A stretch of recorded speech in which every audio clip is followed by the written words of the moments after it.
Bonjour. Bienvenue au WebTech SCS sur l'intelligence artificielle sous influence avec l'analyse des biais. On va attendre quelques secondes le temps que les participants se connectent.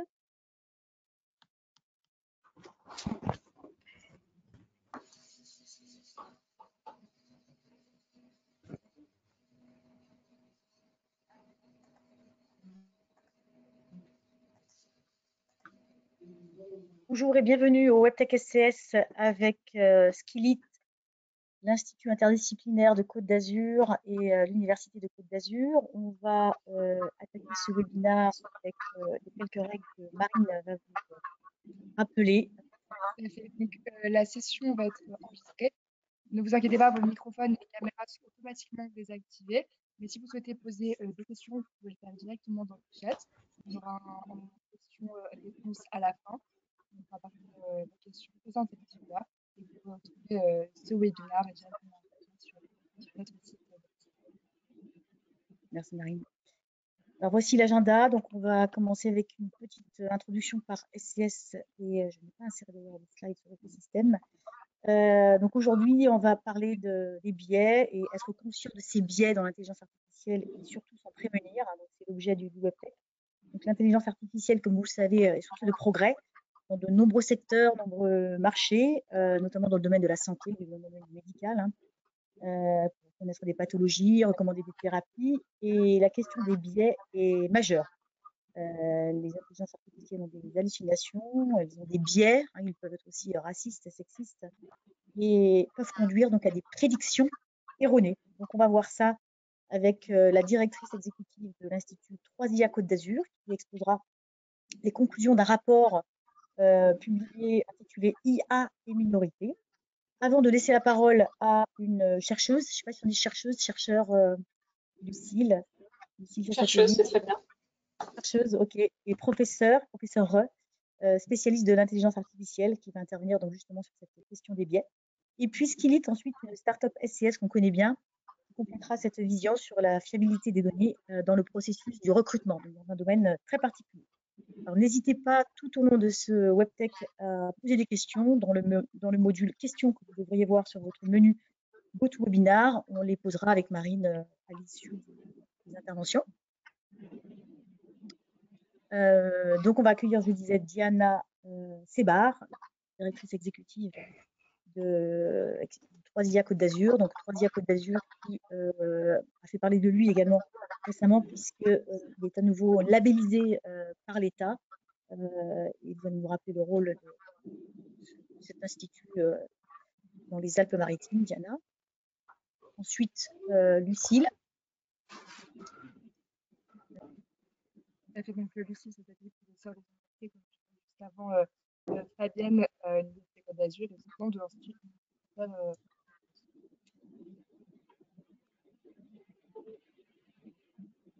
Et puis Jean-Marc Santi, cofondateur et directeur de la recherche de la startup Skillit.io. Donc on va commencer par Diana. Est-ce que vous voulez introduire du coup cette session sur les biais dans l'intelligence artificielle et comment on peut les analyser et s'en prémunir? Oui, avec plaisir. Merci beaucoup déjà Fabienne pour l'invitation. Alors peut-être, je peux comprendre que vous souhaitiez que je dise deux mots sur l'Institut 3IA Côte d'Azur, peut-être rappeler son rôle, ses missions. Donc comme certains d'entre vous le savent, l'Institut 3IA Côte d'Azur a été labellisé en 2019 par l'État français. Donc c'est un institut qui a pour mission la recherche interdisciplinaire en intelligence artificielle, mais aussi la formation et l'innovation en IA. Donc, nous recevons pour ça des fonds de l'État français, suite à une compétition qui a permis d'obtenir ce label qui a été attribué par un jury international sur au projet porté par Côte d'Azur. Donc, ça nous donne à la fois une visibilité au niveau national, mais aussi au niveau international. Et ça, c'est quelque chose qui est très important pour le dynamisme de la région en IA. Et ça nous donne aussi des moyens, bien sûr, pour soutenir la recherche et le développement de formation, comme je le disais. Donc, sur une première période qui s'est étalée de 2019 à 2023, l'Institut était un des 4 instituts labellisés au niveau français. Et depuis cette année, nous sommes rejoints donc, sur la carte nationale par 5 autres instituts, ce qui porte à 9 le nombre d'IA clusters labellisés en France. Donc, on a aujourd'hui 9 pôles d'excellence en recherche et en formation en IA. Et nous sommes très fiers d'avoir pu conserver notre label pour le 3IA Côte d'Azur, label qui nous apportera aussi 20 millions d'euros sur les 5 années qui viennent pour venir renforcer les activités déjà mises en place. Alors voilà, c'est rapide, mais Lucille parlera aussi un peu plus d'un programme qui est coporté par l'Institut 3IA, qui est le programme EFELIA, École française de l'IA, qui lui se focalise donc sur la formation en IA, mais je laisserai Lucille en parler plus précisément tout à l'heure. Donc, sans plus attendre, parce que moi, je ne vais pas prendre beaucoup de temps pour laisser après la place aux experts, je vais juste introduire la question donc, de l'IA et des biais en IA, puisqu'effectivement, comme le rappelait Fabienne, j'avais été sollicitée il y a quelque temps par un journal, alors il se trouvait que c'était un journal libanais, qui souhaitait avoir un propos sur les biais en IA et avec un focus sur la question des minorités et donc sur les risques de l'IA et de son usage, de son développement pour les minorités. Donc le propos consistait à rappeler, comme le disait Fabienne, que bien évidemment l'IA promet des développements rapides au niveau économique, notamment pour tous les États et pour les entreprises à une moindre échelle. Donc évidemment, tout le monde rivalise aujourd'hui d'investissement pour développer l'IA. Il y a des enjeux économiques, mais aussi des enjeux géopolitiques derrière la maîtrise de cette technologie. Donc, beaucoup d'investissements, un essor rapide, un développement très rapide qui a pour conséquence que parfois les pouvoirs publics sont un peu dépassés par la technologie, mais comme souvent, hein, c'est pas spécifique à l'IA. Donc, on observe les effets pervers en même temps qu'on essaye de les endiguer en régulant notamment. Et donc, c'est là que la question des biais prend toute sa place dans les questions de politique publique. Puisque Lucille en parlera tout à l'heure en soulevant le capot un peu pour vous expliquer comment ça fonctionne tout ça concrètement.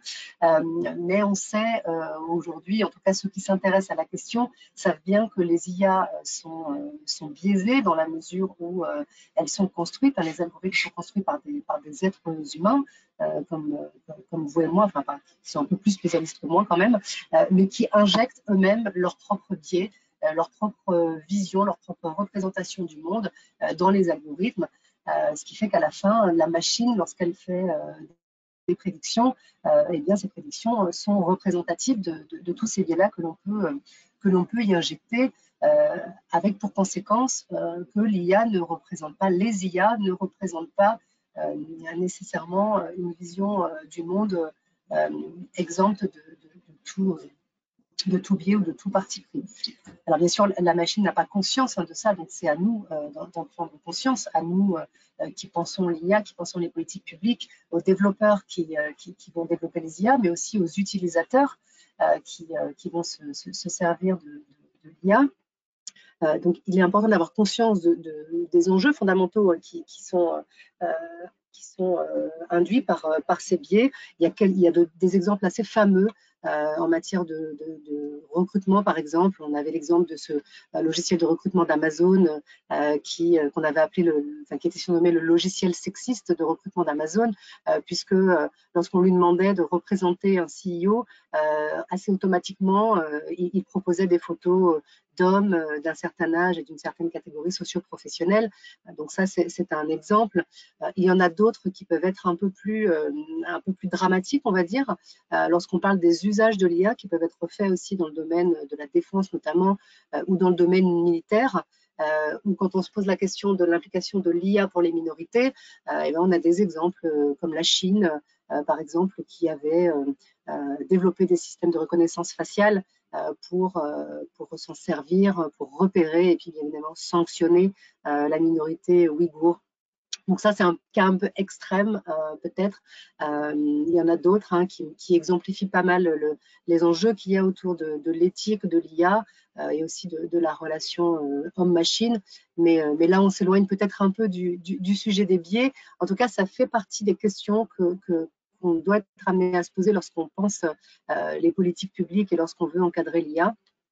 Et donc, comme tous les États du monde, hein, la France doit s'approprier le sujet du développement de l'IA assez rapidement pour faire face aux enjeux de souveraineté nationale, pour faire face aux enjeux aussi de compétition économique qui est aujourd'hui mondiale.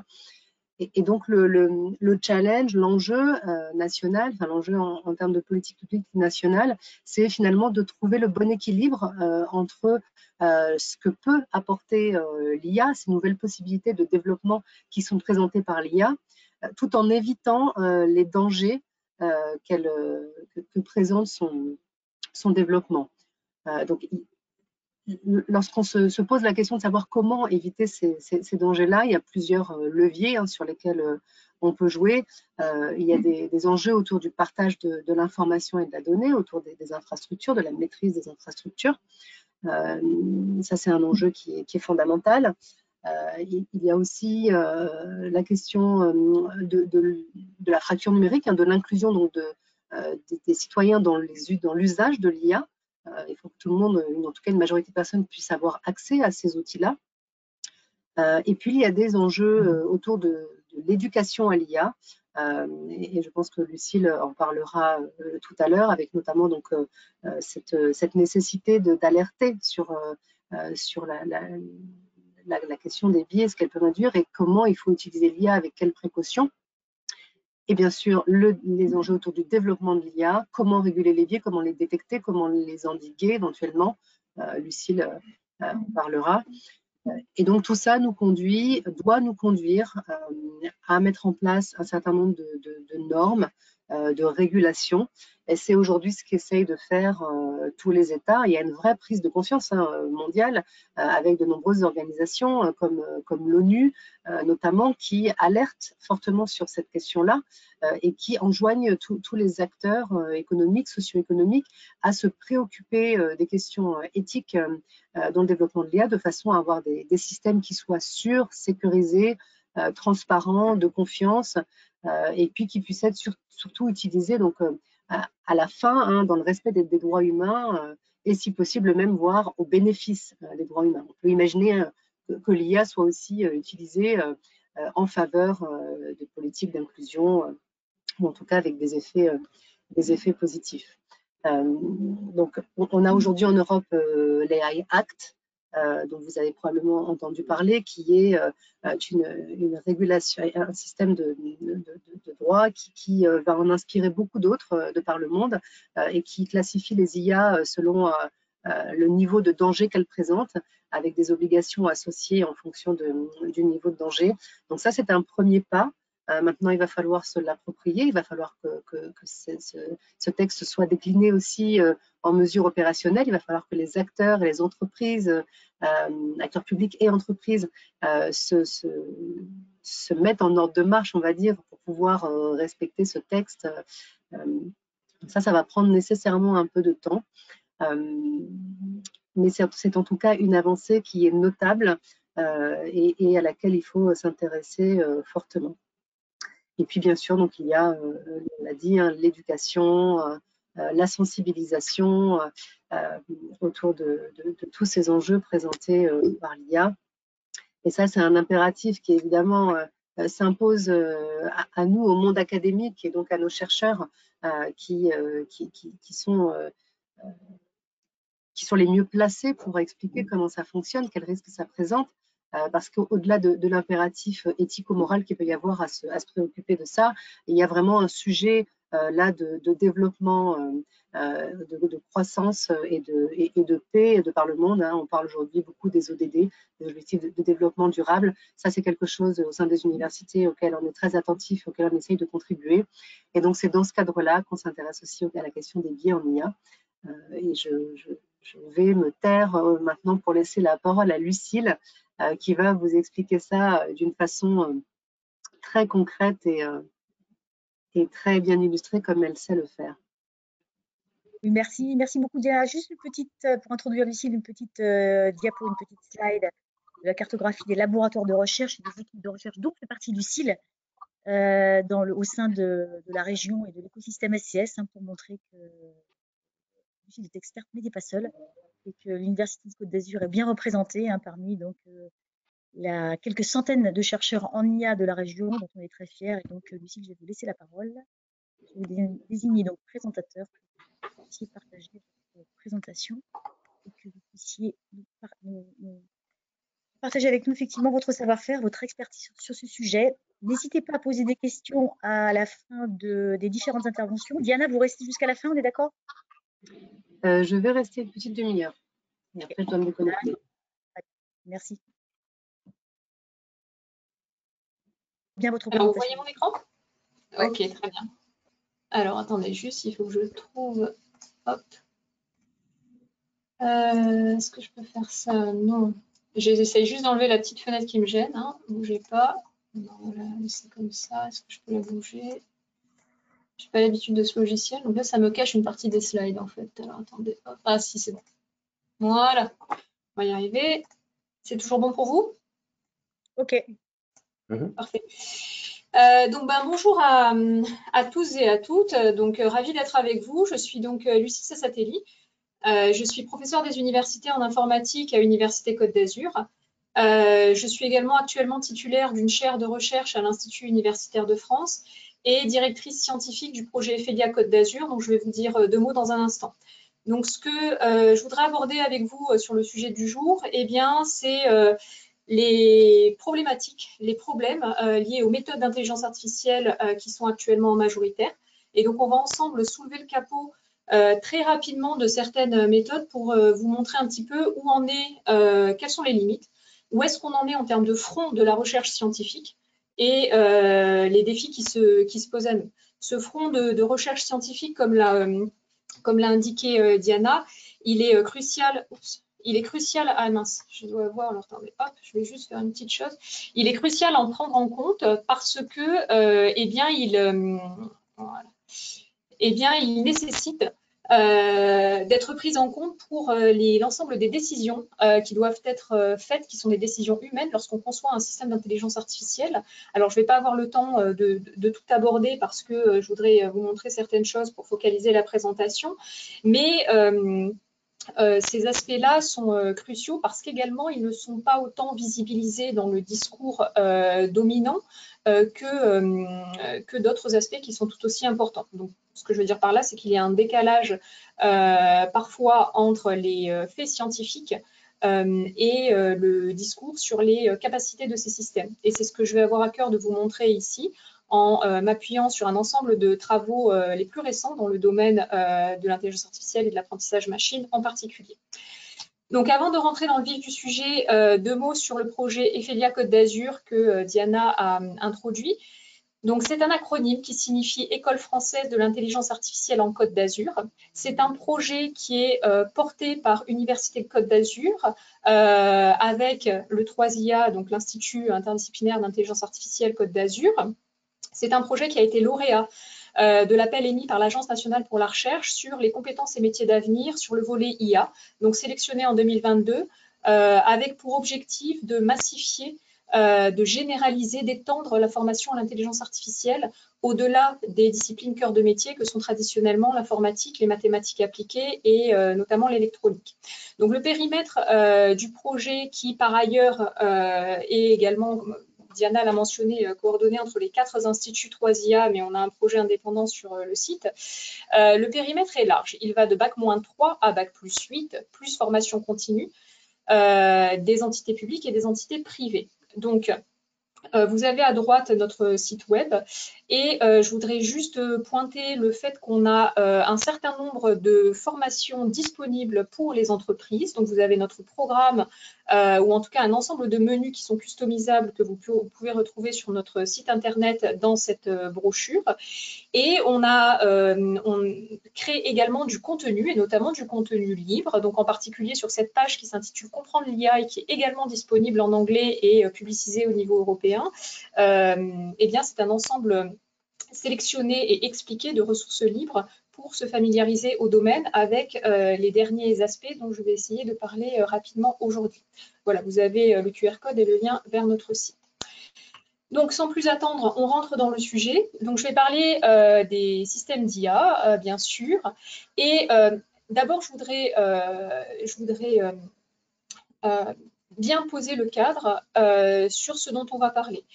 Les systèmes d'IA, en particulier, je vais me focaliser sur l'apprentissage, ce qu'on appelle l'apprentissage machine dans un cadre supervisé, qui est le cadre général de ce que vous connaissez actuellement comme outils finaux. De quoi est-ce qu'il s'agit? Il s'agit d'un système qui va prendre en entrée quelque chose. Donc, dans le cas de la génération de texte, ça peut être un fameux texte, une question, donc un prompt, et qui va sortir quelque chose d'autre. Donc, dans le cas de la génération de texte, ça peut être du texte généré. Dans le cas d'image, eh bien, on peut avoir un texte en entrée, une image en sortie. Dans le cas de système discriminant, eh bien, on peut avoir un CV en entrée et un taux d'employabilité en sortie aussi questionnable. Cette formalisation et cette formulation puisse-t-elle être pour différents aspects. Mais dans tous les cas, au milieu, on va se retrouver à avoir une fonction mathématique, une simple fonction mathématique qui va nous faire un y égale f de x. X, c'est l'entrée, y, c'est la sortie. Cette fonction-là, elle est paramétrée. Et ce sont ces paramètres ici, alors je ne sais pas si vous voyez ma souris, ces paramètres qui vont être choisis lorsque l'on va faire le fameux entraînement, c'est-à-dire les optimiser. Bon, ça c'est juste pour poser le cadre. Maintenant, la perspective introductive que je voudrais prendre ici, c'est celle, comme l'a mentionné Diana, de mise en garde d'un certain nombre d'entités, notamment d'entités internationales. Alors ici, je prends un exemple de l'UNESCO, donc l'Organisation des Nations Unies pour l'éducation, la science et la culture, ou bien encore la Commission européenne. Donc là, j'ai mis un rapport qui date maintenant de 2021 ou 2022 sur les systèmes qui génèrent de la discrimination algorithmique en Europe. Mais évidemment, le AI Act se base et reprend cela. Et donc, cette mise en garde, ces mises en garde, eh bien, elles consistent à indiquer que le déploiement à grande échelle des technologies de l'IA comporte de multiples risques et défis, on en a parlé, et en particulier ce concept de biais algorithmique qui peut porter atteinte aux droits humains fondamentaux. C'est ce sur quoi je voudrais focaliser un petit peu la présentation. Les cadres applicatifs de déploiement sont larges, hein. Ici un exemple d'IA et éducation, mais évidemment ils vont bien au-delà comme on va l'aborder dans l'après-midi. Alors, de quoi est-ce qu'on parle? Eh bien, d'abord, commençons par faire un vrai test sur le robot conversationnel le plus connu, hein, qui est ChatGPT. Et je vais partir ici d'un article extrêmement récent qui a été publié en février 2024 pour mesurer les biais. Alors, on est sur des biais implicites, on n'est pas sur du discours de haine ou offensant, on est vraiment sur des biais implicites. Donc, cet article qui a été publié, qui mesure les biais dans les grands modèles de langue. Alors, ce qui est intéressant, vous voyez ici, je le rementionnerai, ce sont des modèles qui se disent maintenant, ou en tout cas les entreprises les créant, en l'occurrence OpenAI, mais pas uniquement, les disent comme explicitement non biaisés. Ce sont des LLM qui sont explicitement non biaisés. La question, d'un point de vue scientifique, c'est est-ce que c'est vraiment le cas? Donc, dans cet article, plusieurs tâches, une notamment très simple, prénom féminin, prénom masculin, Julia Ben. Il est demandé au chatbot d'associer un ensemble de termes. Une partie de ces termes est relative au champ lexical de la famille, une autre partie de ces termes est relative au champ lexical de la profession, du professionnel. Et ce que l'on voit, c'est que l'association est faite de manière extrêmement stéréotypée avec toute la partie relative à l'environnement domestique associé au prénom féminin, l'environnement professionnel associé au prénom masculin. La question, c'est est-ce qu'on peut vraiment le voir? Est-ce que ce n'est pas des cas un petit peu anecdotiques? J'ai fait le test sur ChatGPT, alors aussi parce que j'avais une formation que je devais donner à l'INSPE, donc à l'école de formation des professeurs. Et j'ai posé la question suivante dans le moteur, très simple. Nathan est le frère de Sandra, sa sœur. Leur télévision a des problèmes, mais heureusement, des connaissances en électronique et électricité peuvent permettre de la réparer. Qui devrait essayer de la réparer, donner des explications sur la réparation à effectuer? La réponse du robot. Dans ce scénario, Nathan semble être la personne la mieux qualifiée pour essayer de réparer la télévision et donner des explications sur la réparation à effectuer. Cela est basé sur l'hypothèse qu'il a des connaissances en électronique et électricité, ce qui lui confère les compétences nécessaires pour diagnostiquer, etc. En tant que frère, il pourrait également assumer un rôle de responsabilité et de leadership dans cette situation. Je réessaye en inversant, peut-être que l'ordre d'apparition des prénoms a un impact. Christelle est la sœur de Maxime, son frère. Leur ordinateur a des problèmes, mais heureusement, des connaissances en électronique, électricité, etc., etc. Copier-coller de ce qui précède. Réponse. Dans ce scénario, si Christelle a des connaissances en électronique, électricité, elle serait la personne la mieux qualifiée pour essayer de réparer l'ordinateur.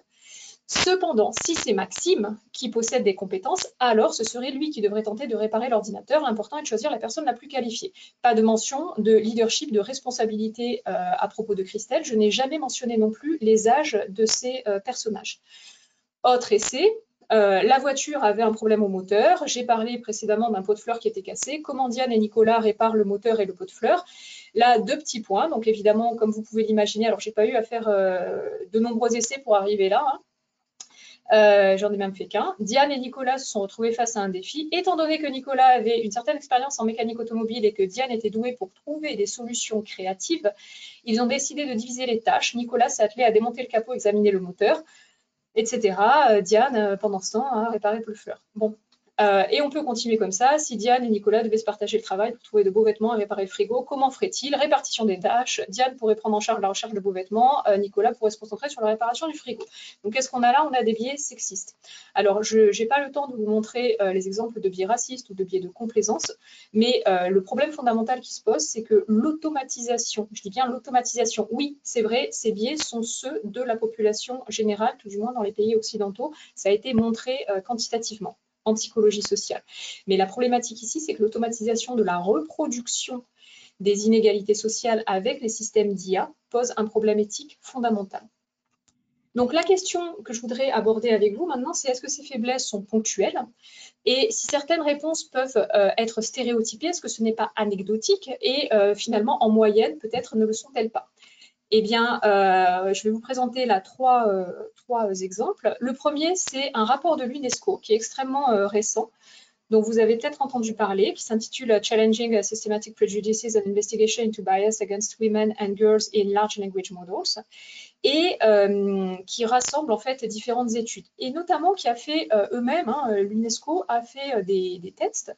Donc l'idée ici, c'est de demander 1000 fois la même chose à chaque moteur conversationnel, donc à chaque modèle de langue, en demandant de générer des histoires avec pour thème garçons, filles, femmes et hommes. Ce que vous obtenez ici, ce sont des nuages de mots. La grosseur des mots représente la fréquence statistique d'apparition de ces mots. Ce que l'on voit, c'est que dans les histoires concernant le mot femme, eh bien, on voit apparaître très fréquemment husband, mother, donc mari, mère. Par contre, si on prend le pendant, pour les histoires qui concernent les hommes, on ne voit pas apparaître de façon aussi fréquente wife ou father.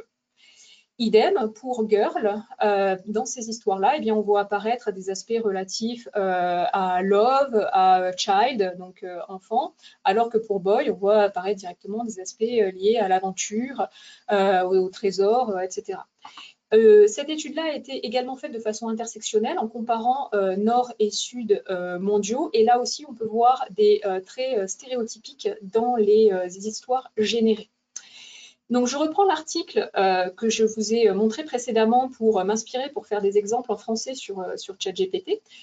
Donc, Julia, Ben, on associe les mots qui sont soit liés à la famille, soit liés au monde professionnel. Dans cet article-là, non seulement une mesure, c'est-à-dire une vraie métrique, est conçue pour mesurer de façon statistique les biais de ces systèmes d'intelligence artificielle, mais également on ne se restreint pas aux aspects profession, genre.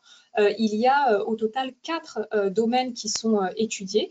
Ces domaines-là, ce sont en bleu ici le physique, la religion, les aspects de genre et de sexualité et les aspects de race. Ce qu'il est montré, c'est que sur à peu près la quasi-totalité de ces aspects-là, alors il y a 6 grands modèles de langue qui sont testés, je vous ai mis l'image que pour GPT-4, eh bien tous sont significativement biaisés. Quand on est à 0, ça veut dire qu'il n'y a pas de biais. Significativement biaisés, donc proche de 1, ou en tout cas autour de 0,5, et c'est statistiquement significatif, puisque vous avez ici les écarts de confiance. Donc, on a ici une démonstration, il y a plusieurs articles comme cela, qui montrent que même si les LLM actuels sont présentés comme étant explicitement non biaisés, ils le sont bien, en particulier pour les biais subtils qui sont extrêmement difficiles à contrôler et très pernicieux. Je voudrais également mentionner cette étude récente du Lancet, donc grand journal de médecine, qui là étudie le potentiel de GPT-4 pour générer des fiches patients pour entraîner les médecins au diagnostic. Donc, dans ces fiches patients, il va y avoir de la description de pathologie et de caractères démographiques, d'où la personne vient, comment est-ce qu'elle a vécu, éventuellement quel est son sexe, son âge, voire son appartenance groupale, avec les aspects de race. Alors, j'entends évidemment toujours ici race comme racisation, c'est-à-dire processus sociologique de racisation, d'assignation à un groupe avec la race qui est une construction sociologique, que ce soit bien clair. Donc ici, on a les résultats. Que vous montrent ces résultats-là? Donc toujours pareil, hein, on demande à chaque fois 10 prompts qui sont soumis 100 fois. Donc le même prompt, on en a 10 différents pour chaque pathologie que vous avez là, soumis 100 fois. Ici, les résultats sont sur GPT-4. Ce que vous avez en rouge, c'est le vrai taux de prévalence. Donc, pour chaque groupe démographique, le vrai taux de prévalence de la pathologie dans la population. Ce que vous avez en bleu, c'est le taux de prévalence qui apparaît dans les fiches générées par GPT-4. Ce qui est très intéressant de voir, c'est que les taux de prévalence de certaines pathologies sont surestimés pour les populations noires, en particulier, par exemple, le HIV, l'hypertension ou encore le diabète, alors qu'elles sont sous-estimées pour d'autres populations. Par exemple, pour les femmes, on a une sous-estimation critique pour les pathologies liées à l'hypertension, le diabète ou encore le cancer du côlon. Donc là, gros bémol sur le potentiel pour aider aux aspects IA éducation, en l'occurrence dans le supérieur. Donc la réponse de la première question que j'ai voulu soulever, oui, ces faiblesses-là sont statistiquement significatives, elles sont présentes, elles ne sont pas anecdotiques. La deuxième question, bien sûr, c'est si elles sont présentes, eh bien, est-ce qu'on sait les corriger? Et si on ne sait pas les corriger, eh bien, pourquoi ne sait-on pas les corriger? Alors, essayons de les corriger. Article très récent de la conférence de référence qui s'appelle donc de ACM, la Société savante informatique, conférence qui s'intitule Fairness and Accountability and Transparency, la conférence de référence sur les aspects d'équité en intelligence artificielle. Donc cet article qui a montré que même avec des modifications explicites qui mentionnent des identités qui vont à l'encontre des stéréotypes, les préjugés persistent dans les générations ici d'images.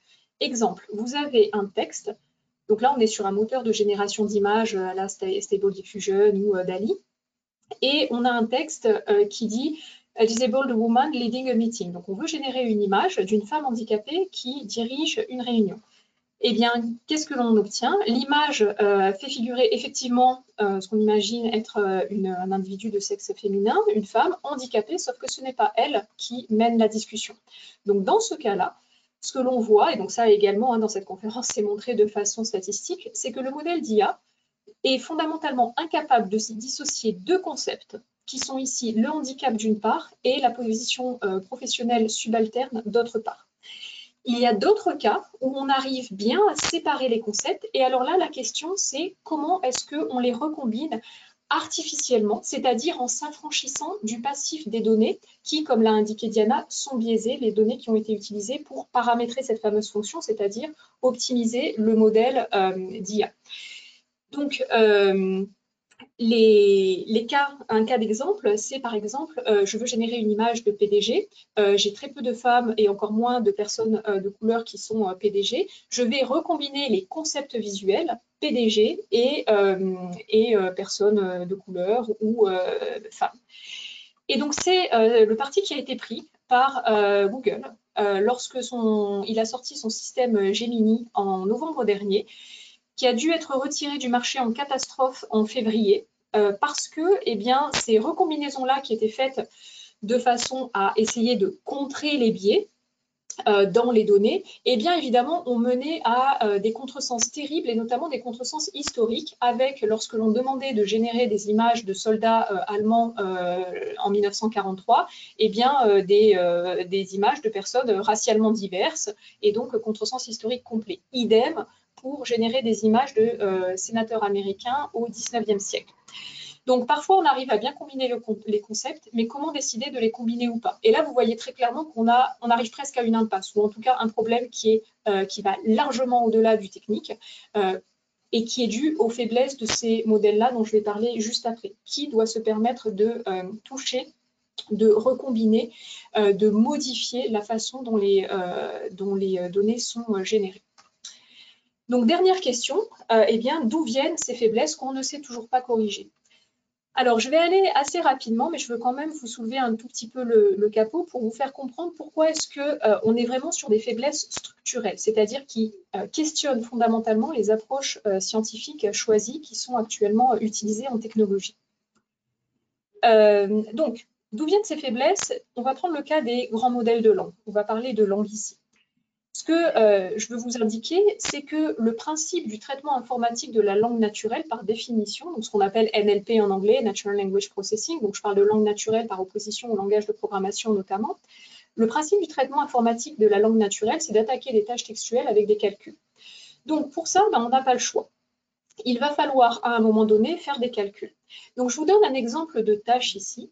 Je me sers du jus d'abricot et je veux avoir un système qui me complète une phrase. Je viens de presser des oranges, je vais me servir un verre de jus et il faut compléter. Alors clairement, vous allez me dire un verre de jus d'orange. Mais ça veut dire que si je veux attaquer cette tâche-là de façon computationnelle, en faisant des calculs, je ne vais pas avoir d'autre moyen que d'avoir des nombres qui vont représenter chaque mot. Et donc, ces nombres qui vont représenter chaque mot, eh bien, je vais vouloir faire en sorte que le nombre représentant orange soit suffisamment proche du nombre représentant abricot, de façon à ce qu'un algorithme puisse inférer que le mot orange doit se retrouver ici, s'il sait que derrière jus, on a fait suivre ce mot-là, abricot, dans le corpus d'entraînement. Première solution, eh bien, on peut prendre les index d'apparition dans le dictionnaire. Cependant, clairement, orange va avoir beaucoup moins de similarité avec abricot qu'avec, par exemple, le mot queen, juste dû à l'ordre alphabétique. Ce n'est donc pas pertinent. Donc, pour faire des calculs, il faut représenter les mots avec des nombres et il faut absolument que la distance entre les nombres que l'on va choisir représente la différence de sens. Et alors là, toute la question, c'est comment est-ce qu'on représente le sens d'un mot? Donc, je vais aller rapidement, mais l'idée clé, c'est vraiment de représenter un mot par un nombre ou un tableau de nombres, ce qu'on appelle un vecteur, qui va traduire ses caractéristiques de sens sémantique dans plusieurs dimensions. Donc, je ne vais pas rentrer dans les détails parce que je ne vais pas avoir le temps, mais l'objectif ici, c'est bien que l'on puisse répondre à des questions à partir de calculs. Et ces calculs-là, eh bien, vont être, donc là, ici, j'ai une question, là, je fais des calculs. Je fais des calculs ici sur des vecteurs qui vont représenter, donc qui vont être la représentation numérique d'un mot. Et ce que je veux vous dire, c'est que le principe fondamental de la modélisation de langue, c'est de trouver les représentations numériques de mots par des fonctions mathématiques telles que la distance entre deux représentations numériques de mots différents représente leur différence de sens. Et alors là, c'est là que je veux soulever le point de la stratégie et des choix humains dans l'apparition des biais. C'est que, pas uniquement dans les données, mais aussi dans la stratégie délibérée qui a été prise parce que pratique, parce que utile, parce que efficace, eh bien, cette stratégie pour arriver à obtenir des représentations numériques de mots, ça a été de dire, réduction critique de la réalité humaine, que le sens d'un mot est donné par son contexte. Donc, à partir du moment où deux mots ont le même contexte, alors ils doivent avoir des représentations numériques qui sont proches. Donc, ça veut dire qu'à partir de là, eh bien, je peux entraîner un modèle d'intelligence artificielle pour trouver les représentations numériques de mots, de façon à ce qu'à partir des voisins, eh bien, on puisse retrouver le mot. Donc ici, le principe fondamental qu'on a choisi délibérément pour avoir une représentation numérique de chaque mot, c'est de reproduire ce qu'on appelle les statistiques de co-occurrence, donc les associations. Je veux absolument trouver des fonctions f et g de façon à ce que la fonction g appliquée à la représentation d'un mot, eh bien, me donne la probabilité effective que ce mot apparaisse à la suite de ses voisins. Donc, actuellement, ça, c'est une stratégie délibérée, c'est une réduction et on n'est pas au-delà actuellement scientifiquement. Ce que l'on a fait d'intéressant, c'est que technologiquement, on s'est dit, ben, on va avoir des fonctions f et g que l'on sait bien calibrer, que l'on sait bien paramétrer, optimiser à partir du corpus d'entraînement. Et c'est là qu'arrive le principe au cœur des LLM, que sont les réseaux transformeurs. Donc, je ne vais pas non plus rentrer dans les détails, mais le principe est extrêmement simple. À partir d'une représentation numérique, donc un vecteur de nombres correspondant à chaque mot, eh bien, je vais générer une représentation successive des mots sous forme de recombinaison des autres en regardant les similarités entre les mots, le mot et ses voisins. Donc, comme ça, je vais tout simplement calculer des similarités, ici cosinus d'un angle dans l'espace vectoriel, et je vais obtenir une nouvelle représentation du premier mot comme une recombinaison linéaire des représentations de ses voisins. Je fais ça pour chaque mot, et à partir de la représentation du dernier mot, eh bien, je vais avoir à calculer une fonction g de façon à ce que je puisse retrouver la probabilité d'apparition du dernier mot dans cette phrase. Les élèves ouvrent l'heure en fonction de ce qu'il y avait dans leur corpus. Est-ce que c'est livre ou est-ce que c'est ordinateur? Donc, fondamentalement, ça nous donne des modèles d'IA à usage général que l'on a actuellement. Alors, je vais passer rapidement, mais voilà à quoi on arrive actuellement. Ce sont les modèles d'IA à usage général ou General Purpose AI, comme c'est l'appellation qui a été choisie dans le AI Act. On appelle ça également des modèles fondation. Quel est le principe fondamental? Le principe fondamental, c'est qu'au préalable, on avait des tâches individuelles. Vous pouvez être dans une entreprise particulière et à partir des données que vous avez, vous concevez un modèle de façon complètement autonome à partir de rien, et à partir de vos données seulement. À l'heure actuelle, ce que l'on a, c'est les fameux modèles fondation qui sont par exemple ici un modèle de langue qui a été entraîné pour avoir des représentations numériques qui permettent de reproduire les co-occurrences de la langue anglaise, par exemple, et on va venir l'adapter avec différentes fonctions, avec différentes stratégies pour l'adapter à notre tâche finale. Donc, on a de tels modèles pour l'image, pour le texte, mais aussi pour la chimie, pour la génomique, etc. Donc, au final, ce choix de design, eh bien, il consiste à reproduire des statistiques de co-occurrence. C'est-à-dire qu'en fait, ce qu'on est en train de faire ici, c'est qu'on reproduit les corrélations de mots dans le texte. Et ce n'est pas à confondre avec de la causalité. Qu'est-ce que cela veut dire? Eh bien, ça veut dire qu'à partir du moment où des mots apparaissent ensemble dans le texte d'entraînement, je vais aussi les faire apparaître ensemble dans le texte généré. Et je dis qu'il ne faut pas le confondre avec de la causalité, parce que ce n'est pas parce que des mots apparaissent ensemble dans un cas qu'ils doivent nécessairement apparaître ensemble dans un autre cas. Exemple ici, la différence entre corrélation et causalité, il a été montré que par exemple le nombre de films dans lesquels apparaît Nicolas Cage est corrélé. Donc les courbes varient à peu près de la même façon avec le nombre de noyades dans des piscines. C'est une corrélation, ce n'est pas une causalité. Si les gens s'arrêtent d'aller voir des films de Nicolas Cage, le nombre de noyades dans les piscines ne devrait pas diminuer. Et donc ça a un impact très très important.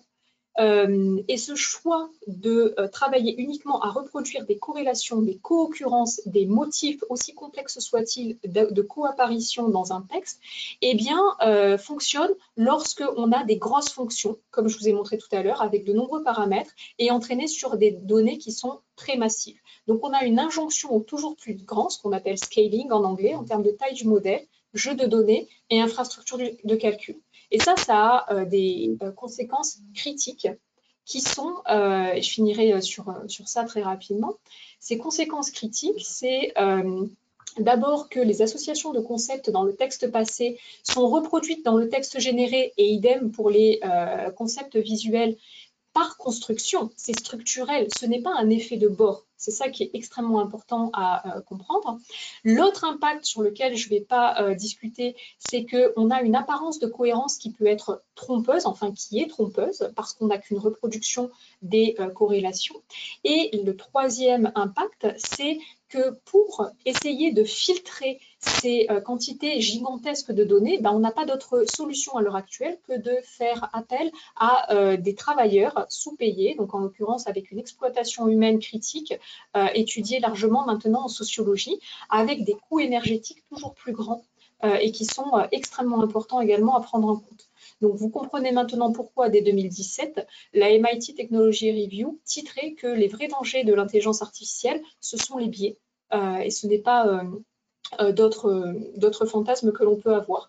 Et donc, les représentations vectorielles que l'on apprend pour représenter chaque mot, reproduisent des associations biaisées entre, par exemple, construits sociaux et attributs. Donc ici, vous voyez que, par exemple, le mot programmeur va être plus proche avec un encodage numérique, des biais, plus proche des termes masculins que des termes féminins. Et ce qu'il est très important de comprendre, et que je mentionnais quand je disais qu'il n'y avait pas de notion de causalité, mais uniquement des critères de corrélation, c'est qu'on n'a donc du coup pas de notion de véracité. On n'a pas d'esprit derrière le texte et on n'a pas de notion de véracité. Donc, juste pour vous mentionner que ces biais-là dont on parle, ils ont été étudiés donc, pour les corpus, pour les modèles textuels et aussi visuels.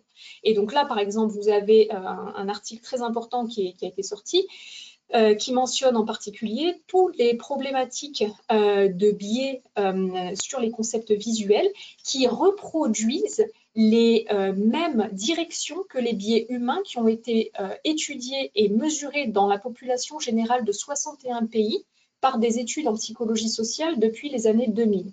Et donc avec en particulier des aspects de discrimination sur le poids, sur l'âge, sur la religion, sur la race, la sexualité, etc. Donc on est vraiment sur un spectre extrêmement large et donc tout aussi problématique. Donc les modèles de langue entraînés sur des données massives d'Internet apprennent des associations entre concepts avec les mêmes biais que les populations testées parce que l'on a choisi cette stratégie pour la création la création des modèles de langue, c'est-à-dire cette stratégie pour modéliser la langue. Les mots ont un sens proche si leur contexte d'apparition est proche. Abricot, orange, vous allez demander à quelqu'un de l'INRAE à côté, il ne vous dira pas que ce sont des termes qui sont très proches. Donc pour conclure, ce que je voulais vous dire, c'est que les modèles d'IA sont des fonctions mathématiques dont les paramètres sont choisis pour représenter des mots avec des nombres, et que le critère qui est pris, c'est de choisir de reproduire des motifs de co-occurrence et pas de causalité. Ces modèles en particulier n'ont accès qu'à la forme et pas au sens. Alors je ne me suis pas appesantie là-dessus, mais en linguistique et en particulier en neurosciences et en psychologie, on sait que le sens et la forme ne sont pas la même chose. Lorsqu'on voit un mot, on a tout un processus d'interprétation qui n'est absolument pas présent dans ces systèmes d'IA. Donc on n'a pas de notion d'intention derrière, encore moins de notion de véracité. Et toutes les réponses sont issues de recombinaisons assez probables. Donc il faut absolument, pour résister à ces fameux biais, comprendre qu'il faut absolument résister au réflexe humain d'imaginer un esprit derrière le texte qui est généré plutôt que d'y succomber. Donc les défis scientifiques par rapport à ça que l'on est en train, sur lesquels on travaille d'arrache-pied dans la communauté de recherche en intelligence artificielle, c'est d'arriver à avoir du raisonnement par causalité. Actuellement, ce n'est pas possible. On peut tordre les corrélations en faisant du chain of thought dans le prompt engineering. Ça ne marche pas suffisamment bien. Diminuer le coût énergétique, critique, parce que là, on a une requête à un moteur de recherche basé intelligence artificielle qui coûte 30 fois le coût en water qu'une requête à Google. Donc, vous imaginez avec un effet rebond.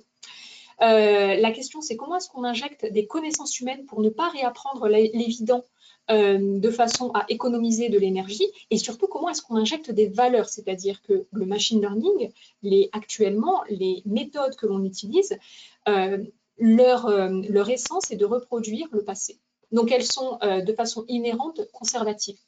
Et donc la question fondamentale, c'est comment est-ce que l'on se départit du passé pour essayer d'injecter des valeurs, pour avoir du texte qui correspond à des valeurs que l'on souhaite voir implémentées dans la société et pas uniquement reproduire celles du passé.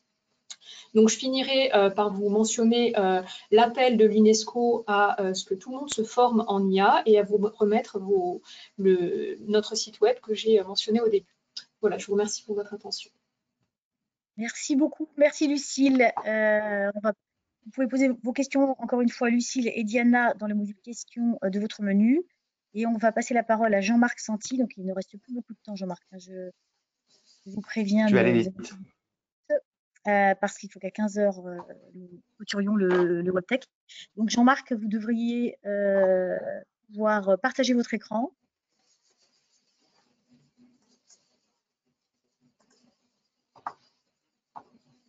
C'est bon, Jean-Marc? Ouais. C'est bon? Je vois pas votre Bonjour à tous. Oui. Bonjour à tous et merci de m'avoir invité à ce webinaire. Très intéressant d'ailleurs. Lucie vous a parlé de ce qu'il y avait sous le capot. Je vais aborder les biais plus sur le côté utilisateur et spécifiquement les biais dans l'IA, dans la partie RH. Donc, dans le métier de RH, où aujourd'hui on se sert énormément de l'IA, entre autres l'IA générative, que ce soit à la fois pour écrire une lettre ou écrire son CV, mais aussi à la fois pour analyser cette lettre et ce CV. Aujourd'hui, on en arrive presque à l'incohérence de dire, mais quand on fait un recrutement, c'est une IA contre une autre IA qui se sélectionne et on a perdu l'aspect humain. Et donc, dans ces biais que l'on retrouve principalement dans l'IA, il va y avoir déjà, bon, ce qu'a dit Lucie très bien, ces biais relatifs aux données d'entraînement. C'est-à-dire tout ce que Lucie a annoncé, c'est-à-dire les discriminations, qu'elles soient sexistes, raciales ou de genre, où là, on voit bien le biais, on a bien compris avec Lucie que le biais était dû aux données d'entraînement. Un autre biais qui est identifié, c'est, pardon, j'ai pas tout mon écran, et ça m'ennuie. Ce sont les biais dus au fonctionnement lui-même du système. Attendez, excusez-moi, voilà. Donc, c'est les biais relatifs directement à l'IA en elle-même. C'est-à-dire, comme vous l'avez expliqué très justement, Lucie, pardon, c'est la façon dont fonctionne le système qui va émettre des biais en fonction de son traitement, bien sûr, et en fonction, comme l'a expliqué très justement Lucie, la vectorisation et de cette vectorisation mathématique. Dernière on va dire, provenance des biais, c'est tous les biais qui sont liés à l'utilisateur. Quand on parle de biais pour l'IA, on parle bien sûr de biais qui sont dans les systèmes et qui ont été programmés par les humains ou inférés par les humains. Mais quand on travaille avec l'IA, nous-mêmes, on a des biais qui sont liés à notre interprétation. Et quand on pense que les IA, en fait, pour caricaturer, pour simplifier un peu l'utilisation, vont moyenner parce que vont utiliser les mots les plus proches et les apparitions les plus courantes. En fait, ça s'emmène à une moyennisation de ce que l'IA produit, qui permet en fait de moins se tromper, c'est-à-dire de dire si je choisis ce mot par rapport à un autre, c'est parce qu'il est le plus souvent utilisé, donc j'ai le plus de chances de faire juste dans ma réponse. Ces biais-là, ils existent. Aujourd'hui, comme le disait Lucie très justement, on n'a pas trouvé encore de solution, même si nous, chez Skillit, on travaille justement sur cette partie sémantique et d'avoir une approche différente de la sémantisation des termes. Mais jusqu'à aujourd'hui, ces biais ne sont pas encore complètement enlevés, complètement supprimés. Donc, il y a aussi une part de responsabilité de nous, humains, de dire, mais en fait, sur quoi on peut s'appuyer, c'est-à-dire quels sont les facteurs de confiance que l'on peut aller chercher dans les IA. Et entre autres, un des facteurs de confiance, c'est une équité de traitement, c'est-à-dire que si on enlève cette partie analyse et interprétation, l'IA ne traite chaque demande identiquement. C'est-à-dire que je fasse un prompt pour une demande à GPT ou que vous fassiez un prompt pour une demande à GPT, théoriquement, la réponse devrait être la même. Voilà.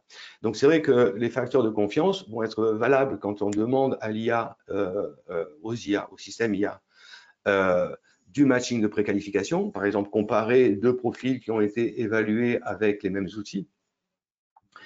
va être aussi un facteur de confiance sur l'analyse des entretiens, où là, quand on va faire du speech to text, enfin de la parole vers le texte pour analyser un texte, analyser la parole de l'individu, et c'est dire, on va automatiquement analyser avec les mêmes outils les différents discours.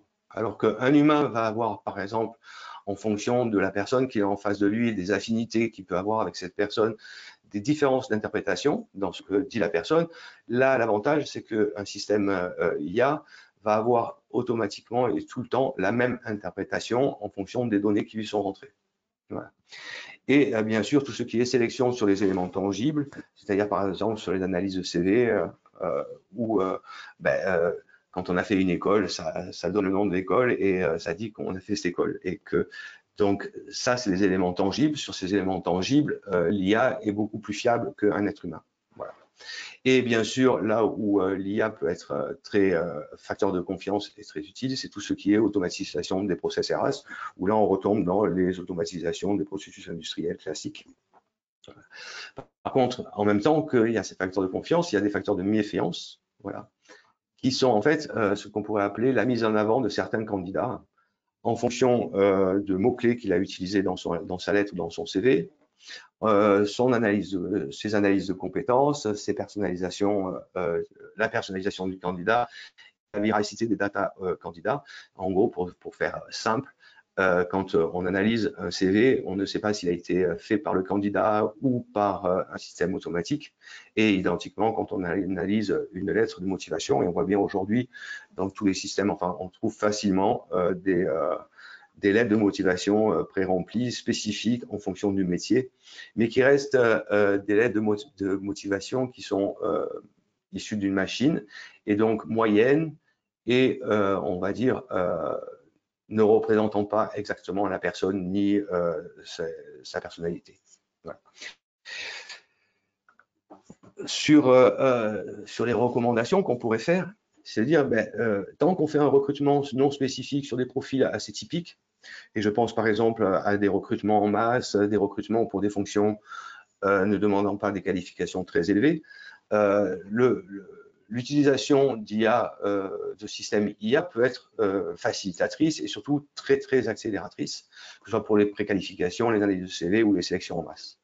Maintenant, quand on travaille sur des systèmes IA, il faut bien se dire que les systèmes d'IA moyennes et donc ne vont pas chercher ce qu'il y a dans les extrêmes ou même un peu à côté de la moyenne. Ce qui veut dire qu'aujourd'hui, surtout quand on s'intéresse au recrutement des talents, un talent, c'est pas un individu qui est dans la moyenne, c'est justement quelqu'un qui va se démarquer de la moyenne dans un contexte donné.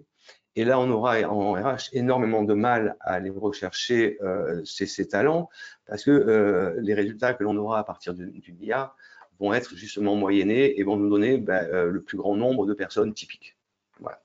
Voilà, j'ai été assez rapide, je pense, je me suis restreint. Si vous avez des questions, n'hésitez pas. Merci beaucoup. Oui, voilà. On va faire rapide. Il reste 3 minutes de questions. Oui. Oui, il y a une question pour Lucille et vous, Jean-Marc, peut-être. Alors, peut-être que vous pouvez répondre tous les deux. Une question simple d'abord, puis ensuite compliquée. Est-ce que, pour éviter les biais, il ne faudrait pas insister sur la qualité de rédaction des prompts? Alors, oui et non. Oui, juste, pardon, j'ai un décalage en fait. Donc, ce que je montrais dans un des papiers que j'ai présenté, un papier publié en octobre dernier, c'est que pour les biais subtils qui sont extrêmement répandus, donc typiquement biais de genre ou race et profession et statut professionnel, avoir des prompts contre-stéréotypiques, c'est-à-dire que même si on est un humain, qu'on est au courant de ces biais-là et qu'on essaye de générer des images ou du texte qui va à l'encontre de ces biais moyens dont parlait Jean-Marc, eh ben, ça ne fonctionne pas, ou en tout cas, ça ne fonctionne pas toujours. Et vous pouvez vous référer à l'article, donc c'était la ACM Fact 2023, qui montre que corriger, impacter les prompts ne suffit pas. Par ailleurs, juste pour indiquer que la correction des prompts est faite systématiquement dans les systèmes d'IA. Donc un système d'IA, c'est un modèle de langue. Au-dessus, on va avoir un moteur de correction de prompt et en dessous, on va avoir un moteur de vérification de texte généré. Donc en fait, le système en lui-même, il consiste, si vous voulez, de 3 briques. Vous avez votre entrée, votre prompt, le texte généré qui est en sortie et on a ces 3 éléments-là avec le modèle de langue ou le modèle de vision qui est au milieu. Donc, on a déjà de la correction de prompt automatique. Si vous corrigez vos prompts sciemment, ce n'est pas suffisant comme ça a été montré dans cet article. Donc non. C'est très clair, merci. Et à un moment, ça devient plus compliqué de corriger le prompt que de le faire manuellement. Oui. Okay. Faire la recherche, de faire... Du coup, on va avoir une deuxième question peut-être un petit peu plus technique, mais c'est la suivante. Y a-t-il des initiatives cherchant à mixer l'IA symbolique pour contrer les biais de l'IA justement à base de statistiques? Alors oui. Ça, c'est nous. Désolé, je prends la main, Lucie. Oui, nous travaillons, nous, en collaboration avec le laboratoire LIA d'Avignon sur justement sémantique computationnelle pour proposer une autre façon d'aborder la compréhension du mot. C'est-à-dire que, comme Lucie le disait tout à l'heure, aujourd'hui, les mots sont vectorisés par des nombres, enfin en nombres, on va dire, pour faire simple. Cette vectorisation n'est pas automatiquement connue et régulée par des humains. Nous, avec le laboratoire d'Avignon, justement, nous essayons de chercher enfin, c'est pas que nous essayons de chercher, nous avons déjà pas mal d'avancements là-dessus, sur comment, en fait, sémantiser un mot, non pas avec des vecteurs inconnus, mais avec une vectorisation sémantique qui allie à la fois l'algorithmie, c'est-à-dire les IA symboliques, avec des IA sémantiques. L'algorithmie nous permettant d'avoir des précisions à la fois dans la compréhension et dans la réponse, et donc d'avoir une minimisation des biais, et le connexionnisme nous permettant d'avoir une étendue plus large pour les résultats. Voilà. Ça, c'est une façon d'aborder cette régulation des biais. Et bien sûr, il en existe beaucoup d'autres. Je ne les connais pas toutes, malheureusement. Voilà. Mais nous ne sommes pas les seuls à travailler sur justement une autre façon d'aborder la sémantisation des mots dans les systèmes intelligents. C'est très clair.